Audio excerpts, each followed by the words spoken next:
دوستان سلام. به کانال پارادوکسیلین خوش اومدید. برای هر دردی درمانی وجود داره. اما برای این مرد چطور؟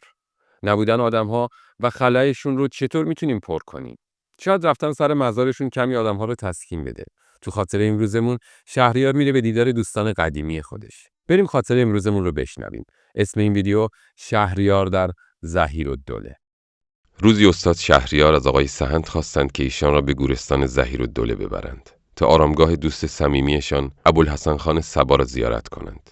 ابوالحسن خان صبا از استادان نامی و مسلم موسیقی ایران و از افتخارات این مرز و بوم یکی از محبوب ترین دوستان دوران جوانی استاد شهریار بودند که تمامی دستگاه‌های موسیقی اصیل ایرانی را به استاد شهریار آموخته بودند و استاد شهریار در سرودن بسیاری از غزل‌های زیبا و با احساسشان مدیون استاد صبا بودند. سوزی نداشت شعر دلانگیز شهریار تا همراه ترانه ساز صبا نبود. مقابل گورستان اتومبیل را نگه داشتیم. استاد، آقای سهند، برادر خانمشان و بنده پیاده شدیم. در گورستان بسته بود. در را زدیم.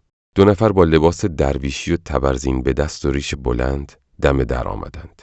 جلو رفتم و پس از سلام استاد شهریار را معرفی کردم. ایشان استاد را شناختند و استقبال کردند. استاد محل آرامگاه صبا را پرسید. آرامگاه استاد بزرگ موسیقی ایرانی، شادروان ابوالحسن خان صبا، در گوشه گورستان ظهیرالدوله و در کنار دیوار بود. روی مزار وی به دستور همسرش روپوشی از حلبی ساخته شده بود. روپوش را برداشتند. سنگ قبر را خواندیم. استاد شهریار پس از قرائت فاتحه بر زمین نشستند و این شعر را که بیاد صبا ساخته بودند گریه کنان خواندند. ای صبا، با تو چه گفتند که خاموش شدی؟ چه شرابی به تو دادند که مدهوش شدی؟ تو که آتشکده عشق و محبت بودی، چه بلا رفت که خاکستر خاموش شدی؟ به چه دستی زدی آن ساز شبانگاهی را که خود از رقتان بی خود و بیهوش شدی؟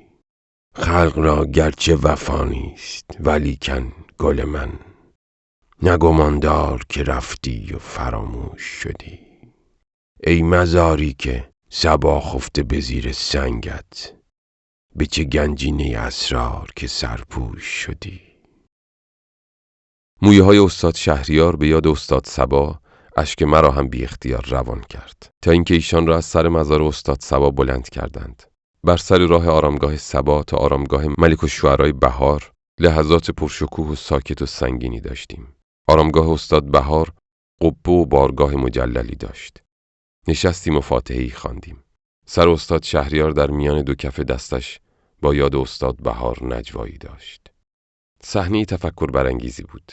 به نیت آرامگاه رهی معیری شاعر شیرین سخن معاصر از استاد بهار خداحافظی کردیم. قبه آرامگاه رهی معیری تقریباً شبیه قبه آرامگاه حافظ بزرگ بود. بر کنارش قرار گرفتیم و فاتحه‌ای خواندیم. پس از وداع با رهی معیری به سر خاک شاعر روشن روان ایرج میرزا روان شدیم.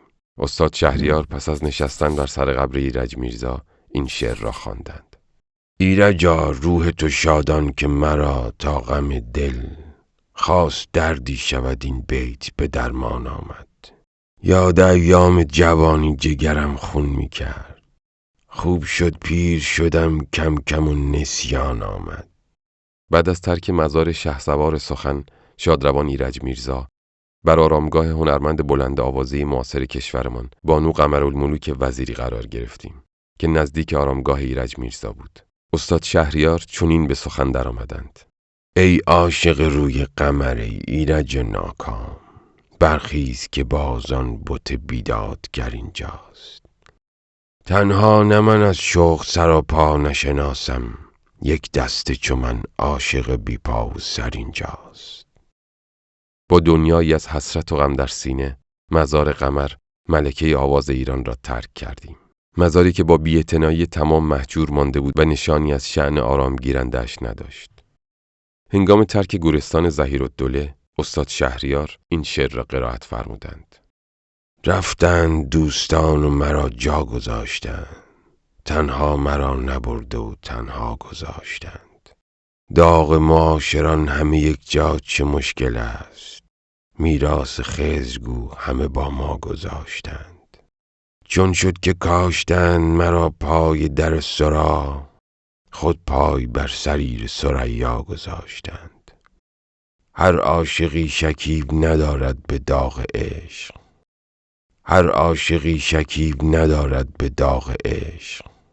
این غم به شهریار شکیبا گذاشتند. دوستان در اینجا به آخر خاطره امروزمون میرسیم. ویدیوهای ما رو با دوستای خودتون به اشتراک بگذارید و با خاطرات کانال پارادوکسیلین همراه باشید. تا یک ویدیو و یک خاطره دیگه شما رو به خدای بزرگ میسپاریم. وقتتون بخیر و به امید دیدار.